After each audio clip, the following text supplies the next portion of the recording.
Thank you so much, Hong Ji Teong. From Singapore, we moved to South Africa. I don't know if Sally Andrews is here. Recipes to die or to live for. Yes. Sally is the author of one of the most important series in the world of writing, not only food writing. This is the food writing version of her legendary crime novels. So it's fantastically fun, full of humor. And thank you so much, Sally, for being here with us. And all our admiration for the acknowledgements you have put in the book, because you have been looking for recipes with so many women that have participated in these books. So this is when literature becomes a cookbook. Thank you, Sally. Thank you so much. I feel like I'm a bit of a cheat here because the rest of you are cooks, but I'm a fiction writer. I write murder mysteries. So I live on a nature reserve in the Klein Karoo, which is a beautiful part of South Africa, at the tip of Africa. And I live in a mud brick house with a thatch roof, and my neighbors are giraffes and leopards. So I live in the way that most people who don't know Africa think we live. But most of us don't live like that, but I actually do, which is fantastic. And I've invented a character, Tannie Maria, who lives in a nearby town, close to where I actually live, of Ladysmith, and she is an agony aunt columnist. So people write they write to her telling them about her problems, and she gives a response with some good grounded, Tannie means auntie. Afrikaans, she's half Afrikaans, half English, is very grounded advice, but then she gives a recipe to help them solve their problems. And then she gets involved in murder mysteries, and she also has a romance with Henk Kannemeyer with the beautiful chestnut moustache. So the first book was called Recipes for Love and Murder, and that's been the ingredients in all of the books. And some of you may have come across the books. It is in 14 languages across the world, and then there's been 2 seasons of a TV series also called Recipes for Love and Murder, which are now in over 100 countries. So you may have come across the fiction, but the theme that is infused through all of them is recipes, and at the end of every novel there is a selection of recipes, of 15 recipes. And then just recently my fantastic publisher, who's sitting over there, Beverly Dodd, pulled together the collection of all the recipes together with photographs of where I live in the Klein Karoo and where Tannie Maria lives, and it's also infused with her letters. So I think instead of explaining anymore, let me just give you an example of a letter that is at the beginning of this cookbook. Can I stand here, or do I need to lean forward to talk? Standing back is fine. Kukuroo, kukuroo.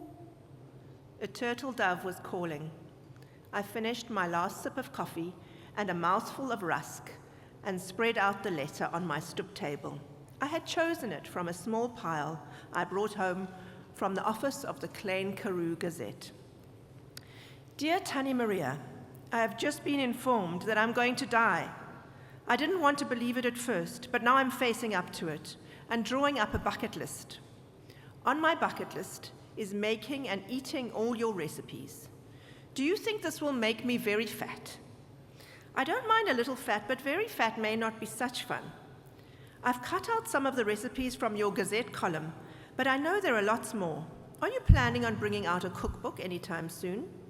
Which of your recipes should I start with? And then, since you are such a wise agony aunt, maybe you can give me some other advice. What do you think I should do with my remaining time on Earth? I've already decided to spend more time on my stoep, which is the veranda, with coffee, biscuit, and my husband admiring the view. Yours sincerely, Woman Wondering. P.S.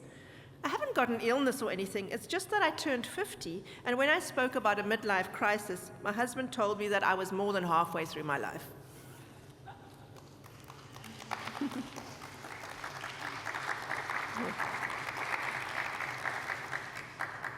And then Tannie Maria's response is, Dear Woman Wondering, your timing is perfect. I have just collected many of my recipes together in a cookbook. I hope you get to try each one. The dishes will only make you very fat if you eat them all yourself. Share them with others. If you don't already have lots of friends, this delicious food will quickly help you make them. I would start with the amazing Venus cake. It will go well with coffee and your stoep view, and then the muesli rusks, of course. As for your other question, if you sit quietly under a guarri tree for a while and listen, you might realize that you already know what to do with your remaining time on Earth. But some things I suggest are always be willing to learn, not just new recipes, but also new ways. This will keep you growing, and it is more fun to grow than to stay the same. But the most important thing, I think, is to be kind to yourself and others. And of course, don't forget, whatever you are doing, enjoy life. With love, Maria. So these marmalade rusks that she mentions, we have brought them. They're not easy. You need to know how to make the process of rusk. I don't know if you have it in other countries. It's like dry, slow-dried, delicious bread cake. So we've got these up. There's some I left on the stairs. Then we've also got some up on our South African stand.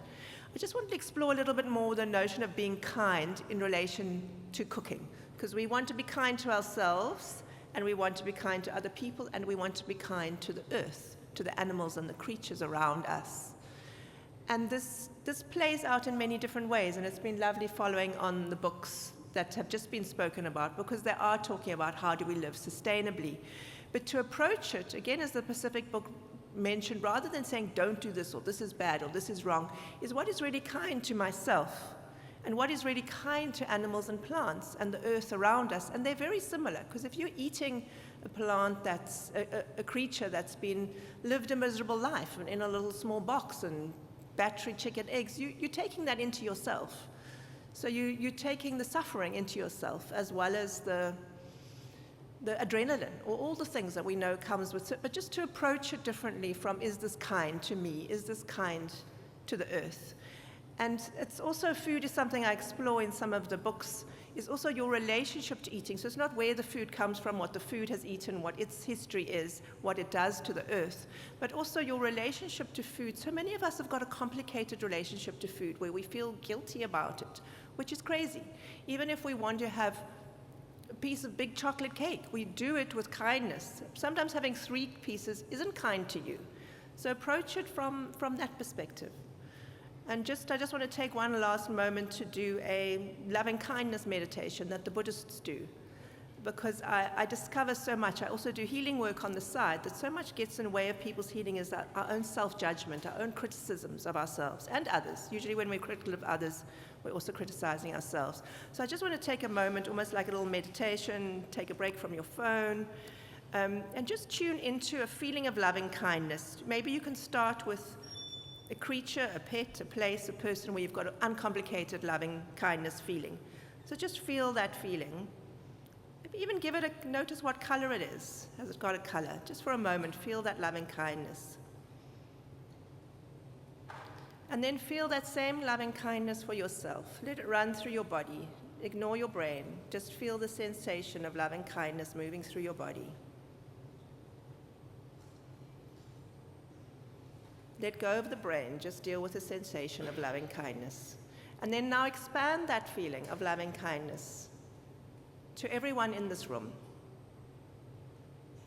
Feel just it spread, however way you like to spread that. Feel the connection, feel the loving kindness for every being in the room.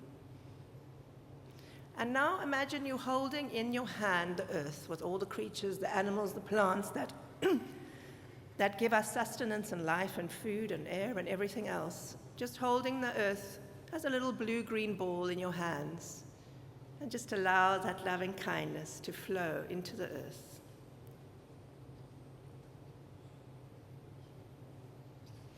And bring yourself back onto that earth and feel that loving kindness that we have all just put onto the earth. Feel it, how it's now become all around us as well. Thank you. Kamako. Dankie.